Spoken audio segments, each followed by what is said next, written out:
Hi everyone, my name is Sarah Beth, and I just finished reading The Night Circus by Erin Morgenstern.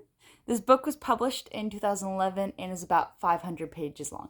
Though I will say this is a quick 500 pages. If you look at the spacing in the text, it almost looks like it was hardback but changed to softcover edition.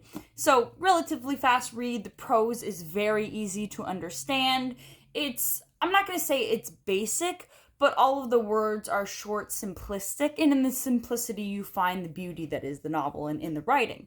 But there's no real lyrical quality, I would say, to the book. The best part about this book would be the ambiance that it creates. The background in which it's the setting is just so magnificently crafted that I couldn't turn away from it. I wanted to be engaged in this world and have all of these internal dialogues just going on just because the setting of the night circus was so magical. It was awe-inspiring. As an adult, I felt like I was a little kid going back to the circus and just I wanted to go to this specific circus. I just was so intrigued, and this is exactly what I want in my day-to-day, I guess. Though I will say this, I do think it might be slightly miscategorized because it's labeled as a fantasy and romance novel, though I would say it steers more towards magical realism because it takes place in our world during the late 1800s, early 1900s. There's two different timelines in place. And I just feel like it's embellishments on our world, like magical realism, as opposed to fully, fantastical, which would be like a fantasy novel. For me personally, that's my belief. As for the romance, I would say this. It hurts me to say this, but I think the romance is the weakest part of this novel. And there's no spice in it. I think that, honestly, I think a child could easily read this book and they would enjoy it. I'm not saying the smallest of children, but maybe like ages 12 and up. I think this would be a perfect read for them because it's so whimsical. And like I said, there's nothing inappropriate in the novel. But I will go to the premise. So, like I said, there's two linear timelines at the same time, and they do meet and converge by the very end. So, basically, we have Bailey, who's heralding our current day or early 1900s timeline. He's basically a young man that saw the night circus and is intrigued by it and kind of holds it sacred in his heart.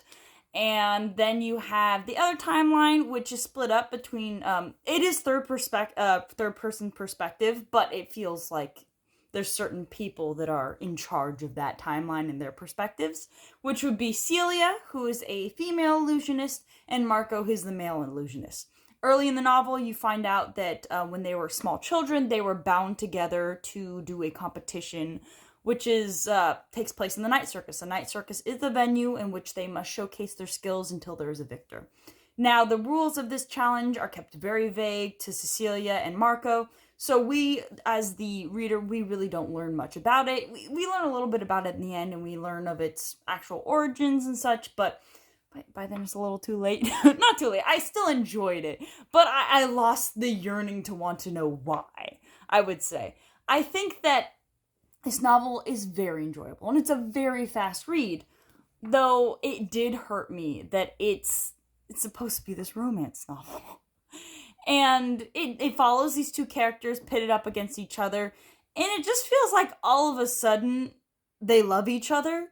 Because, like, oh, I see what you made. Oh, I see what you made.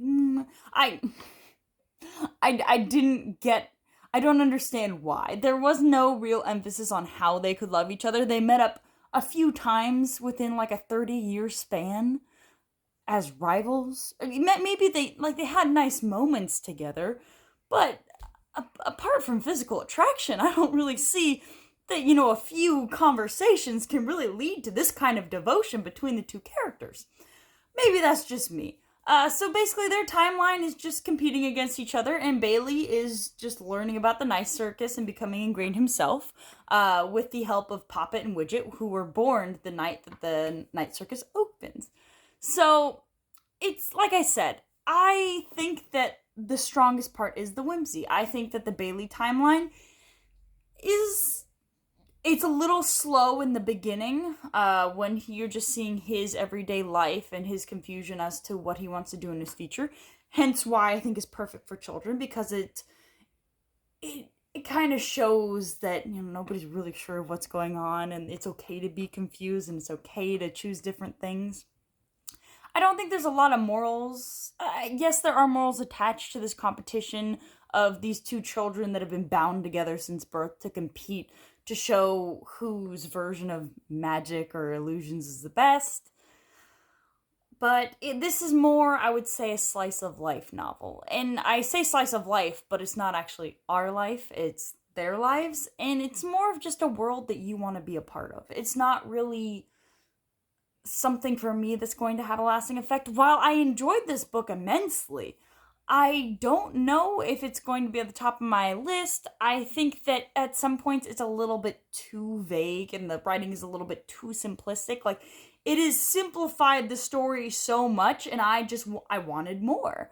Like I said, even with the romance, there's some beautiful passages and there's some beautiful moments where you see them together, and the imagery that is painted is lovely. Like I said, it's a very viscerally painted novel with the most basic of writing. Simplistic, not basic.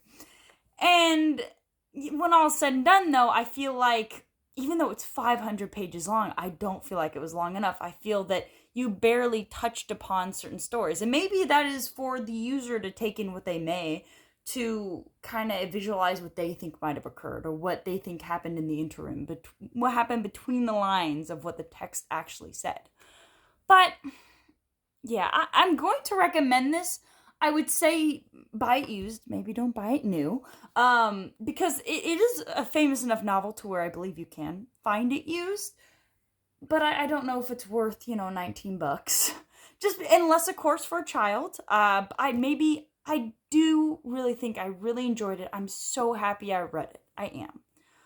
I just don't think it's worth all the money, because in the end of the day, it was a 4-star, not a 5-star read. But I think this would actually make a perfect movie. I don't know if there's one in the works, but I think that this would be quite beautifully shot. Anyway, I hope you enjoy my review, and have a good one.